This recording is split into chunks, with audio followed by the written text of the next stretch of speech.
Выступая на конференции, которая прошла в городе Кайсери, преподаватель университета РГС Абдульфаттах Тюмтюрк отметил, что китайские власти собирают образцы ДНК коренного населения Восточного Туркестана, что является веским доводом в пользу того, что это делается с целью дальнейшего извлечения их органов. Приняв во внимание данный факт, можно сказать, что сбор и анализ ДНК обеспечивает более точное совпадение органов и снижает риски отторжения. Оценивая процесс насильственного извлечения органов у китайских заключенных, Международный независимый суд в своем окончательном отчете за 2019 год заявил, что хотя заключенные, принадлежащие к движению Фалунгунь, являются основным источником поставки органов, существуют признаки того, что Китай, несомненно, изымает органы уйгуров и других тюрков. Именно по этой причине испанское правительство запретило своим гражданам трансплантировать органы из Китая, заявил Тюмтюрк.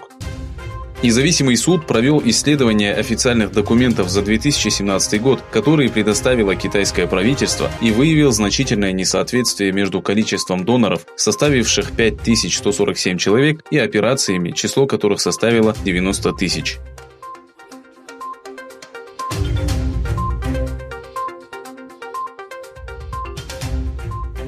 Делегация Ассоциации единства выходцев из Восточного Туркестана посетила палатку партии Большого единства, которая организовала в Стамбуле петицию для поддержки Восточного Туркестана. Выразил свою благодарность организаторам акции. Также делегаты посетили палатку правящей партии и обменялись мнениями относительно уйгурского вопроса.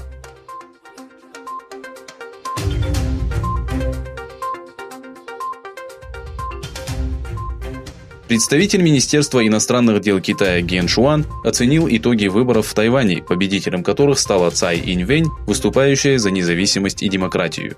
Ген Шуан сделал следующее заявление. Тайвань является внутренним вопросом Китая. Независимо от изменений, которые могут произойти на острове, он останется неотъемлемой частью Поднебесной. В мире будет существовать единый Китай. Отголоски напряжения в связи с результатами выборов проявились и в китайских СМИ. 63-летняя Цай, известная своей антикитайской позицией, победила, набрав 57% голосов.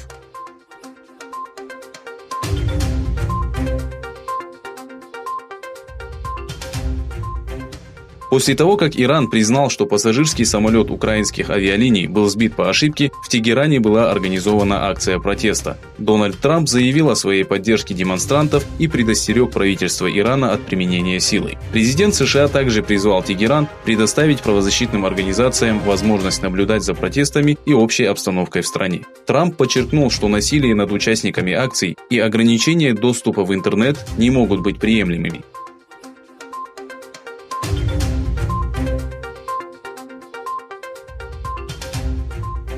Правительство национального согласия и генерал Хафтер согласились объявить перемирие, предложенное Турцией и Российской Федерацией. Прекращение огня вступило в силу в полночь 12 января. Об этом сообщил глава правительства национального согласия Фаиз Аль-Сарадж, который подчеркнул, что его бойцы готовы нанести ответный удар в случае нарушения перемирия со стороны сил Хафтера. Ранее генерал Хафтер также сообщил о прекращении огня.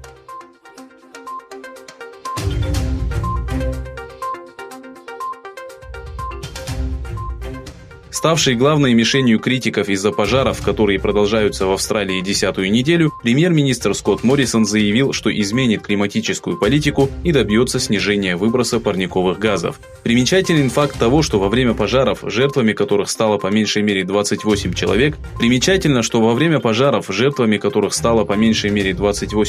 и сотни тысяч животных, Скотт Моррисон отдыхал на Гавайях. В интервью телеканала ABC Моррисон пообещал решить все вопросы.